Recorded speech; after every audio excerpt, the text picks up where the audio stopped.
Fantastic turnout tonight at Great Hall at UTS. Thanks very much for coming along this evening to talk all things resilience.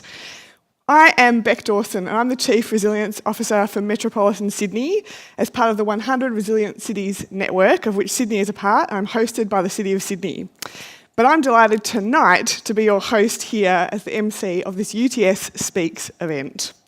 To start off tonight, we're going to do an Acknowledgement of Country, a very important part of something we do here in Sydney, especially when we're acknowledging the people and communities recognised internationally as one of the most resilient on Earth. We're gathered here today to acknowledge the Aboriginal and Torres Strait Islander peoples and of the Gadigal of the Eora Nation as the traditional custodians of the land on which we meet in this place we now call Sydney. The peoples of the first communities here met, they celebrated, they shared food, they shared ideas, and worked together for over 40,000 years on this land. We pay our respects to Aboriginal and Torres Strait Islanders past and present, and especially welcome any Aboriginal and Torres Strait people present today.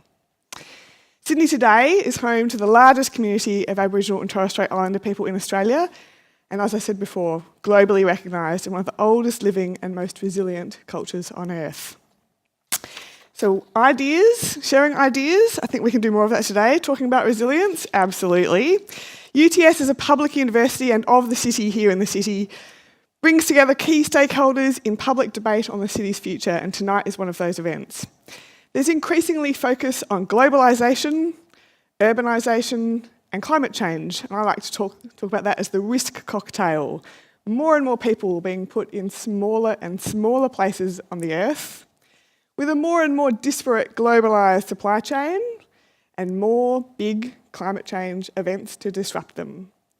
All that risk cocktail is at the heart of what we're discussing today and at the heart of some of the challenges that Sydney has in front of it from here.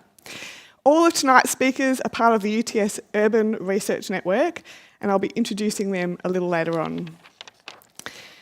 In terms of resilience, if you haven't caught up already, resilience is where it's at. It defines the essence of humans and our extraordinary ability to adapt and change to our environment, our situations over lifetimes and over millennia, sometimes over a few years or a few days. Today, it's the new buzzword. It's getting tacked on to the beginning and the end of everything, from cyber resilience to personal resilience to company resilience to hair resilience. I kid you not.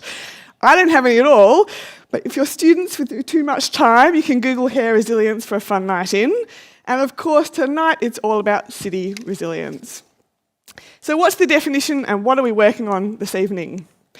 Urban resilience is the capacity of individuals, communities, institutions, businesses and systems within a city to survive, adapt and thrive, no matter what kinds of chronic stresses and acute shocks they experience. This definition is being used across 100 cities in the world as part of the 100 Resilient Cities network. It's pioneered by the Rockefeller Foundation, and they've tried to use this language of shocks and stresses as a real shorthand to explain the types of events that will stop a city, stop all of us in our daily interactions and connections. We'll be using that shocks and stresses languages today as we go through, so I'm just going to give you a bit more of an introduction so we've all got on the same page.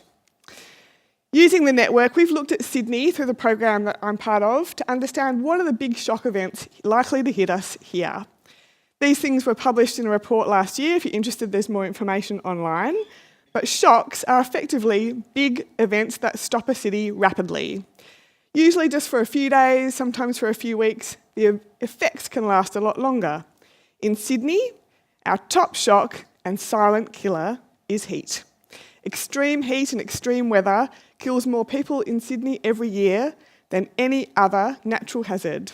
The very young, the very elderly or unwell are most at risk.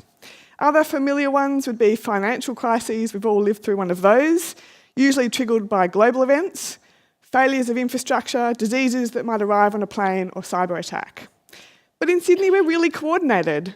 We're experienced, we're practiced at dealing with emergencies, especially for things we do often like fires or cleaning up after storms and damage. Lots of councils are taking action, our communities are well prepared, fantastic volunteer services that other cities keep asking us about how we make work. But they're made much more difficult when we consider stressors. So stressors are long, slow burning issues.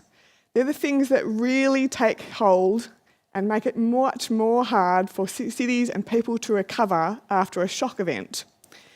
Slow burning issues like in your room tonight, if you're a representative sample of Metropolitan Sydney, 1 in 4 of you would be deeply unwell with a mental health issue, potentially impacting your workplace, your family, your connections and lifestyle. Half of you in that little group of 4 would be medically overweight or obese already today in Metropolitan Sydney as an adult, and drug and alcohol abuse are the single biggest drivers of police time across our city. But it all gets much, much worse in a heat wave. How these shocks and stresses layer together geographically and in demographics across cities really changes the way we can respond and how our community can recover from big events. So it's no wonder that health services are one of the big issues in our city when we understand how these things layer together. Diversity of housing stock, transport options, employment opportunities, all things with our dividing line across the city between equity or opportunity that doesn't always have a postcode, but often shows itself across the geography of our city.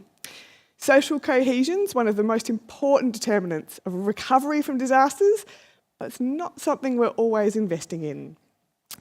This kind of process of thinking shocks and stresses, we're going to cover it all through the theme of this evening, but just to give you some handles on how do we describe those two different ideas and all the different ways we can solve them together.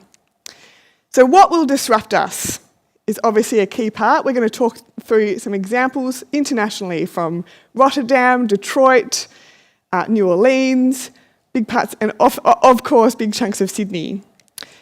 Questions like who is impacted, who will thrive, who will feel the results of those big shocks and stresses are important questions that we collectively need to answer up front rather than deal with at the back end. And we'll hear how that's happened in other cities and the ways we might be able to do to manage those issues. And how will we adapt? What frameworks, what models, what structures can we use to think about how we understand the way in which disasters really shape our city and can shape our future, but also how we can go past them, recover or prevent them in the first place. And in terms of where we go now, governance, cohesion, adaptation, how can we be prepared? All these issues are things we want to talk through.